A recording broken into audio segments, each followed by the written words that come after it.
आज हमको देखना explanation of change in molar conductivity on dilution. इसके बारे में हमने कल देखा था कि इसमें हमने देखा था 4 स्ट्रॉन्ग इलेक्ट्रोलाइट। तो स्ट्रॉन्ग इलेक्ट्रोलाइट में हमने देखा था कि जो स्ट्रॉन्ग इलेक्ट्रोलाइट रहते हैं वो वैसे भी कंप्लीटली डिसॉल्व होते हैं, तो उन पर कंसंट्रेशन को उतना ज़्यादा इफेक्ट नहीं पड़ता। लेकिन क्या होता है कि at high concentration due to high density of the ion, inter-ionic interaction is also high। क्या होता है कि ये पूर्ण तरीके से आयनिक होने की वजह से इनमें क्या होता है कि इनके जो पार्टिकल होते हैं उनमें इंटर-आयनिक अट्रैक्शन या आकर्षण बल ज्यादा होता है।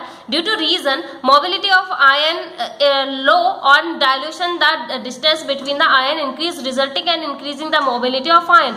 तो इसमें क्या होता है कि इनकी जो मोबिलिटी होती है वो लो होती है, लेकिन जैसे ही हम इनको डायल्यूट करते हैं तो इनके बीच में जो डिस्टेंस होता है वो बढ़ जाता है, यानी एक दूसरे से दूर हो जाते हैं और इनके आयंस की जो मोबिलिटी जो होती है वो बढ़ जाती है। In this way the molar conductivity increase on dilution. इसलिए हम कह सकते हैं कि डायल्यूशन करने पर इनकी मोलर कंडक्टिविटी जो है बढ़ जाती है। At zero concentration the molar conductivity becomes constant. लेकिन जैसे ही जीरो कंसंट्रेशन होती है, यानी सबसे ज्यादा अगर डायल्यूशन हो गया है, यानी कंसंट्रेशन बिल्कुल खत्म हो गई है, तब क्या होती है, इनकी कंडक्टिविटी जो होती है वो कांस्टेंट हो जाती है। ठीक है, This value is known as molar conductivity as infinite dilution of limiting molar conductivity। इसको हम limiting molar conductivity कहते हैं। The value of limiting molar conductivity of strong electrolyte is calculated by the extrapolation। Doble और Huckel and Onsager derived the relation between molar conductivity and limiting molar conductivity। तो जो डॉबले और हकल जो है उन्होंने क्या किया है, रिलेशन बताया है किसके बीच में, मोलर कंडक्टिविटी और लिमिटिंग मोलर कंडक्टिविटी के बीच में। तो इन्होंने इक्वेशन दी है जिसको हम इस तरीके से देखते हैं, lambda M small M is equal lambda infinity minus B C. तो इसमें जो लैम्डा एम है वो molar conductivity at given concentration, यानी कि दी हुई कंसंट्रेशन में मोलर कंडक्टिविटी शो कर रहा है, और इन्फिनेटिव जो है वो मोलर कंडक्टिविटी शो कर रहा है किसमें, अनंत तनुता पे, यानी सबसे ज्यादा तनुता हो गई तब। B जो है वो constant which depends upon the velocity and dielectric constants of the solvent. ये एक कांस्टेंट है जो कि डिपेंड करता है विस्कोसिटी पे, और डाइलेक्ट्रिक कांस्टेंट है जो सॉल्वेंट पे शो करता है। C जो है कंसंट्रेशन ऑफ द सॉल्यूशन, और lambda M is equal lambda infinitive when C becomes zero. जब C जो है वो बिकम जीरो हो, यानी कि जब कंसंट्रेशन पूरी तरीके से जीरो हो, तब क्या होगी, मोलर कंडक्ट दिए हुए कंसंट्रेशन पे मोलर कंडक्टिविटी और इन्फिनिटिव डायलेशन पर मोलर कंडक्टिविटी दोनों एक दूसरे के बराबर हो जाती है। ठीक है, अब है फॉर वीक इलेक्ट्रोलाइट के लिए क्या होगा, weak electrolyte are not ionise completely. Weak electrolyte जो होते हैं वो पूरे तरीके से क्या होते हैं, आयनाइज नहीं होते हैं। On dilution their ionisation increase. लेकिन जैसे ही हम डायल्यूशन करते हैं तो इनका आयनाइजेशन क्या होता है, वो बढ़ने लगता है। At infinite dilution their ionisation is maximum. जैसे ही हम अनंत तनुता करते हैं तो इनका आयनाइजेशन सबसे ज्यादा हो जाता है। On dilution due to increase in the number of ion the molar conductivity of weak electrolyte increase to a large extent. क्या होता है, जैसे हम डायल्यूशन बढ़ाते जाते हैं वैसे ही मोलर कंडक्टिविटी बढ़ती है। The limiting molar conductivity of weak electrolyte can not be calculated by the extrapolation. तो एक्सट्रापोलेशन के जरिए हम जो वीक इलेक्ट्रोलाइट है उसकी लिमिटिंग मोलर कंडक्टिविटी नहीं निकाल सकते। It can be calculated by the Kohlrausch law. तो इसको हम कैलकुलेट करते हैं सिर्फ और सिर्फ कोल-रॉस लॉ से। स्ट्रॉन्ग इलेक्ट्रोलाइट को आप इस मेथड से कैलकुलेट कर सकते हैं, लेकिन वीक इलेक्ट्रोलाइट के लिए आप कोल-रॉस लॉ फॉलो करते हैं। तो कोल-रॉस लॉ क्या होता है, Kohlrausch calculated the value of limiting molar conductivity of a number of strong electrolyte which है द सेम कैटायन और एनायन। तो कोल-रॉस जो है वो कैलकुलेट करता है किसको, लिमिटिंग मोलर कंडक्टिविटी को के नंबर को, किसमें, स्ट्रॉन्ग इलेक्ट्रोलाइट में है द सेम कैटायन और एनायन, जिसमें सेम कैटायन और एनायन होते हैं। ठीक है, तो कोल-रॉस लॉ क्या कहता है हमारा, तो कोल-रॉस लॉ कहता है at infinite dilution when all the electrolytes are completely dissociated and the interionic attraction are negligible. तो कोलरॉस लॉ कहता है कि इन्फिनेटिव डायल्यूशन पे यानी अनंत तनुता पे जो इलेक्ट्रोलाइट होता है वो पूरी तरीके से डिसोशिएट हो जाता है, यानी पूरी तरीके से अपने आप को तोड़ देता है, आयन में डिसॉल्व हो जाता है।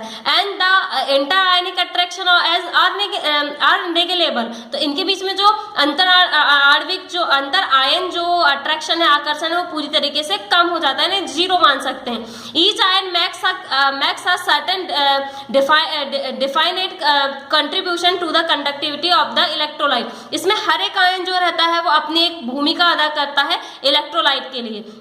Irrespective of the nature of the other ion with which is associated, the value of molar conductivity of the electrolyte or infinitive dilution is the sum of the ionic conductivity at infinite dilution of the cation and anion। तो ये कह रहा है कि क्या होता है, जैसे ही ये आयन जो पूरी तरीके से डिसोसिएटेड हो जाते हैं तो ये जो है वो मोलर कंडक्टिविटी में अपना रोल जो है वो दिखाते हैं। जैसे कि अगर हम मोलर कंडक्टिविटी निकालें इलेक्ट्रोलाइट की इसमें, तो इनफाइनाइट डायल्यूशन पर यानी कि क्या करें कि हम अनंत तनुता ले तो उसमें जो इसकी मोलर कंडक्टिविटी होगी, इसके जो आयन होंगे उनकी कंडक्टिविटी के जैसे कैटायन है एनायन है तो उनकी कंडक्टिविटी का सम होगा, यानी कि इस इलेक्ट्रोलाइट का मोलर कंडक्टिविटी अनंत तनुता पर इसके कैटायन या एनायन की कंडक्टिविटी का सम होगा। ठीक है, जैसे लैम्डा एम जो है वो इन्फिनिटिव यानी अनंत तनुता पे क्या होगा, इक्वल क्या होगा, x lambda A infinitive plus Y lambda C infinitive. यानी हम इनको अगर कैटायन और एनायन मान ले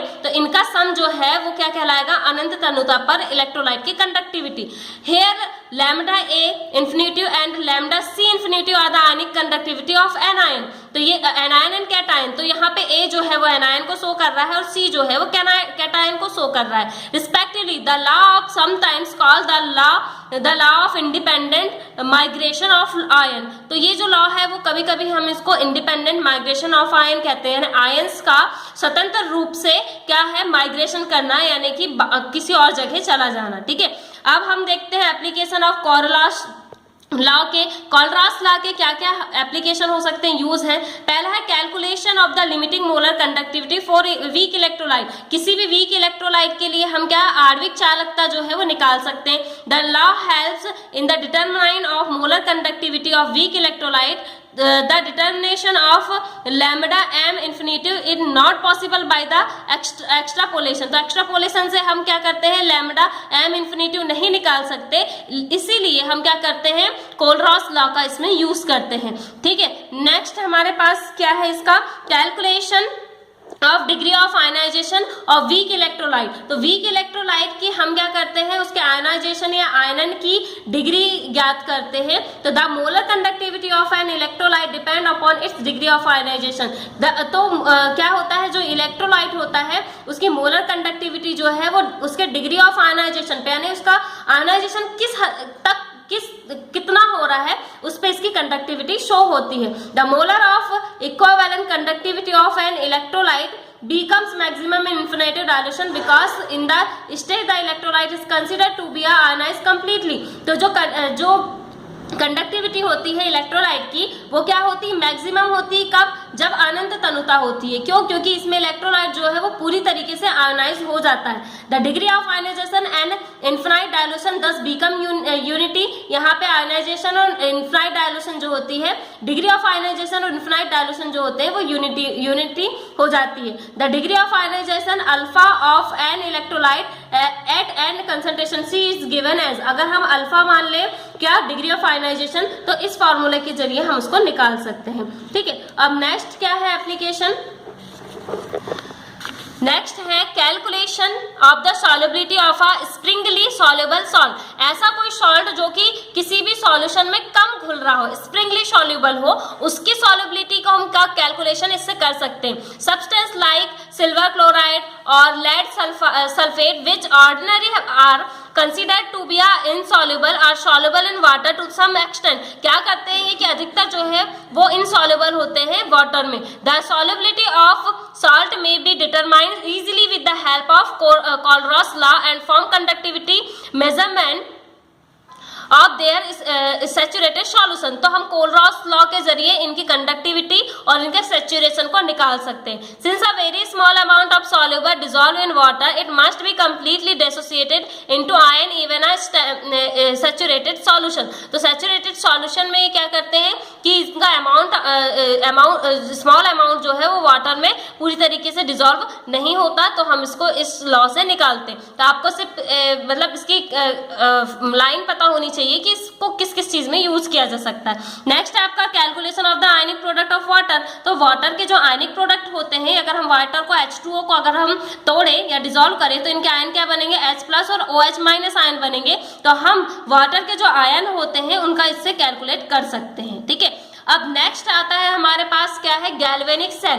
गैल्वेनिक सेल के बारे में हमने पिछली क्लास में भी पढ़ा है। It is a electrochemical cell, it is device which convert chemical energy into electrical energy. ये एक प्रकार का इलेक्ट्रोकेमिकल या विद्युत रासायनिक सेल है और ये एक ऐसी डिवाइस है जो केमिकल एनर्जी को इलेक्ट्रिकल एनर्जी में बदलती है। The working of this cell is based on the redox reaction, but oxidation and reduction half reaction indirectly take place in two separate container. ये जो है वो सेल किस पे काम करता है, ये जो है वो रेडॉक्स रिएक्शन पे काम करता है और इसमें ऑक्सीडेशन और रिडक्शन। रेडॉक्स रिएक्शन क्या है, जिसमें ऑक्सीडेशन और रिडक्शन दोनों हो, तो ऑक्सीडेशन और रिडक्शन जो है वो हाफ रिएक्शन कहलाती है और ये दोनों की दोनों रिएक्शन अलग अलग कंटेनर या पात्र में होती हैं। Such type of cell was first of the manufactured by the Luigi Galvani in 1780 and by Alessandro Volta in 1800।